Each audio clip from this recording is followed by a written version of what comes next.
इस पार्टी में तत्काल जितने भी विधायक हैं उनसे रामचंद्र बाबू का व्यक्तिगत लगाव रहा है और सारे विधायक 43 विधायक माननीय रामचंद्र बाबू के साथ। इनके साथ 4-5 गो लोग सो कॉल्ड मंत्री हैं, लोग जो मस्त हैं, जिनका अपना कोई जनाधार नहीं है, वही लोग जाएंगे। भाई विधायक लोग तो नहीं जाएंगे। पूरा पार्टी इनके हाथ में था, पूरे विधायक इनके हाथ में था। जब चाहते एकनाथ शिंदे बन जाए। ये षड्यंत्र करने वाले लोग ही हैं, ये षड्यंत्र करने में ही विश्वास रखते हैं। संगठन के जितने भी नेता हैं ना, सब हम लोग के साथ। बिहार में सियासी भूचाल चल रहा है। एक तरफ सरकार गिरने की, सरकार बदलने की बात हो रही है, तो इसी बीच एक और बड़ा खुलासा हुआ है कि जनता दल यूनाइटेड के कुछ विधायक जो हैं वो नीतीश कुमार के समर्थन में नहीं है। ये खबर हमने आज सुबह भी चलाई और अभी जिस व्यक्ति के साथ हम मौजूद हैं, जरा रत्नेश दिखा दीजिए। कन्हैया सिंह हैं, पूर्व में शिक्षा प्रकोष्ठ के अध्यक्ष रहे हैं, पार्टी के महासचिव रहे हैं। जनता दल यूनाइटेड की हम बात कर रहे हैं, लेकिन अब पार्टी से बाहर हो चुके हैं, इस्तीफा ये दिए हैं, पार्टी से बाहर हो चुके हैं।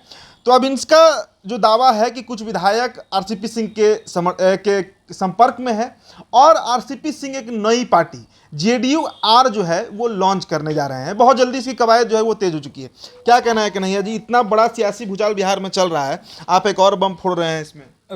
देखिए, सबसे पहले तो मैं बता दूं कि जेडीआर जो है वो एक वर्चुअल है।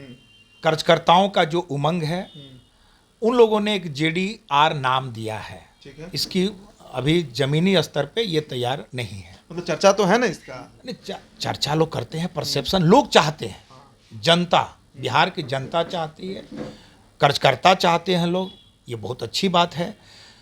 दूसरी बात कि आपने कहा कि पार्टी की बात कर रहे हैं, एक पे बताइए, 12 साल, पिछले 12 साल, जब तक इन्होंने इस्तीफा देने के पहले 12 साल तक माननीय रामचंद्र प्रसाद सिंह ने इस पार्टी को अपने खून और पसीने से सींचा है। शायद ही ऐसे कोई नेता होंगे जो बार बार जिला के भ्रमण किए होंगे। पंचायत स्तर तक पार्टी को ले गए, बूथ अध्यक्ष, बूथ सचिव तक ले गए। कल ही राष्ट्रीय अध्यक्ष जी बता रहे थे कि बूथ अध्यक्ष सचिव बना ही नहीं। तो बना ही नहीं है, उनके इर्द गिर्द जितने लोग बैठे हुए थे वो लोग भी कितने जिला के प्रभारी थे। तो उस समय क्यों नहीं कहे कि बूथ अध्यक्ष और बूथ सचिव नहीं बने थे? तो इस पार्टी में तत्काल जितने भी विधायक हैं उनसे रामचंद्र बाबू का व्यक्तिगत लगाव रहा है, क्योंकि ये सबका भला करते हैं। जिनका नाम ही है राम, जिनके आचरण में नाम, जिनके स्वर में राम, तो राम है तो भाई उनका तो संबंध सबसे ही अच्छा होगा। और सारे विधायक 43 विधायक माननीय रामचंद्र बाबू के साथ हैं।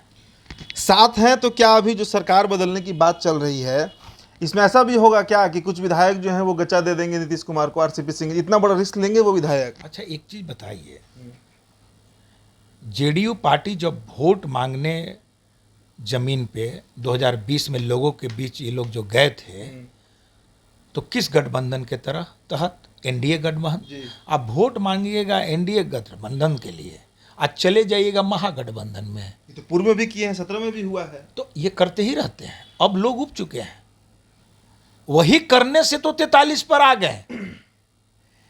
लोगों का विश्वास देखिए, राजनीति में ना आपका स्टैंड क्लियर है, विजन क्लियर है, तो जनता आपके साथ जुड़ेगी। यदि आपका स्टैंड नहीं क्लियर है तो जनता आप पर विश्वास नहीं करेगी। ये जनता इन पे विश्वास अब करती ही नहीं है। जनता नहीं चाहती है कि ये मुख्यमंत्री के कुर्सी पे बैठे, इसीलिए तो 43 पे आ गए। कभी महागठबंधन, कभी बीजेपी, कभी महागठबंधन, कभी बीजेपी। अब फिलहाल फिर ये लोग मूड बना चुके हैं, मुझे जो पता है। अब बताइए, क्या विधायक इनके साथ जाएंगे? अब विधायक यदि जाते हैं तो फिर किस मुंह से अपने 2025 में वोट मांगने जाएंगे? जनता तो पूछेगी कि आप वोट किसके लिए मांगने आए हैं, सरकार किसके साथ बनाएंगे और बाद में किसके साथ चले गए। जहां अनिश्चितता का दौर है, जहां पूरी तरह अनसर्टेनिटी है, चेंज इन पोजीशन, फिक्स ही नहीं है कि कहां कब किस पोजीशन पे रहेंगे। इनके साथ कोई जाएगा? कोई नहीं जाएगा। इनके साथ 4-5 गो लोग सो कॉल्ड मंत्री हैं, लोग जो मस्त हैं, जिनका अपना कोई जनाधार नहीं है वही लोग जाएंगे। भाई विधायक लोग तो नहीं जाएंगे, क्योंकि 2025 में इनको फिर महागठबंधन के खिलाफ ही लड़ाई लड़नी है। एक और सवाल है, इस खबर की तो आधिकारिक पुष्टि नहीं है, लेकिन जो सूत्रों के हवाले से खबर आई है कि एक कॉल रिकॉर्ड जो है वो जदयू वाला कमान के हाथ लगी है, जिस कॉल रिकॉर्ड के माध्यम से इस बात को कहा जा रहा है आरसीपी सिंह के द्वारा कि इन्हीं विधायकों से बात हो रही थी, बिहार में एकनाथ शिंदे बनना चाह रहे थे, भाजपा का वो अस्त्र बन चुके थे, ठीक उसी तरह जिस तरह 2020 के विधानसभा में चिराग पासवान ने काम किया था। अच्छा एक चीज़ बताइए, कॉल रिकॉर्ड वाला बात सही है कि नहीं? देखिए कॉल रिकॉर्ड, ये तो कॉल रिकॉर्ड करने वाले जाने। एकनाथ शिंदे बनना होता है ना, पहले तो एकनाथ शिंदे क्यों बनेंगे, इनका नाम ही है रामचंद्र। रामचंद्र का नाम एकनाथ शिंदे से बहुत ऊपर नाम। नहीं, वो सिंबॉलिक, मतलब उस तरह की फिर बीजेपी इनको समर्थन करती है और इनको मुख्यमंत्री बना देती। नहीं, सिंबॉलिक की भी बात हो, ये क्यों बनेंगे भाई? पार्टी के राष्ट्रीय अध्यक्ष थे, पूरा पार्टी इनके हाथ में था, पूरे विधायक इनके हाथ में था, जब चाहते एकनाथ शिंदे बन जाते। और कॉल की रिकॉर्डिंग की बात कर रहे हैं तो रिकॉर्ड करने वाले जाने, कौन जानता है। ये लोग देखिए, ये राजनीति का स्तर इतना नीचे गिरा चुके हैं, खासकर जेडीयू पार्टी, जो तथाकथित कहा जाता है माननीय मुख्यमंत्री जी को कि ये ना फंसाते हैं ना बचाते हैं, ये फंसाते भी हैं और जो अपराधिक तत्व के लोग इनके साथ हैं उनको बचाते भी हैं।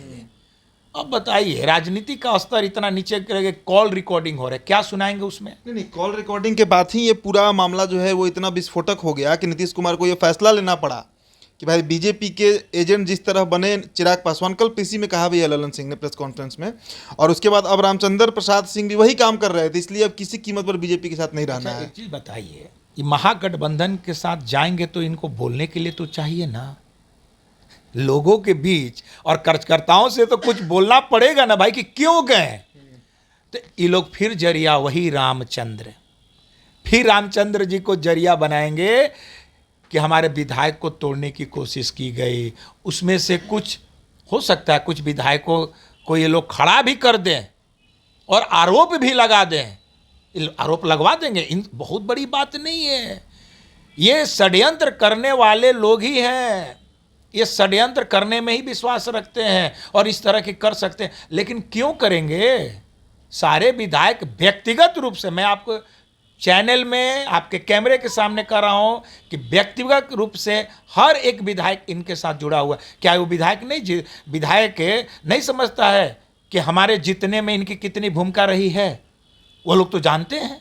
मैं तो बहुत सारे विधायक को जानता हूं जिन्हें विधायक बनाने में इनकी प्रमुखता रही है। यदि वो लोग भूल जाते हैं और इस तरह की हरकत करते हैं जो कि जमीनी स्तर पर कहीं है नहीं, तो ये बहुत ही राजनीति के लिए बहुत शर्म की बात है। तो मतलब ये बात फाइनल हो गया है कि आरसीपी सिंह के साथ कुछ विधायक जो हैं वो टूट कर आ सकते हैं। कुछ क्यों, वो लोग सोचे कि उनके साथ टूट के कितने जाएंगे। नीतीश कुमार को आप बोल रहे हैं, मतलब जेडीयू को आप बोल रहे हैं? जेडीयू को बोल रहे हैं कि उनके साथ कितने टूट के जाएंगे, ये सोचे ना। जो जनता दल यूनाइटेड अति पिछड़ों पे गुमान था, आज कहाँ गया अति पिछड़ा? संगठन के जितने भी नेता हैं ना, सब हम लोग के साथ है और आपके कैमरा के सामने है।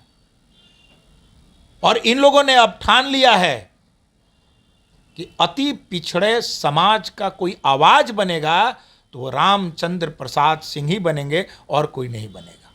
चलिए, हमसे बात करने के लिए बहुत बहुत शुक्रिया कन्हैया जी।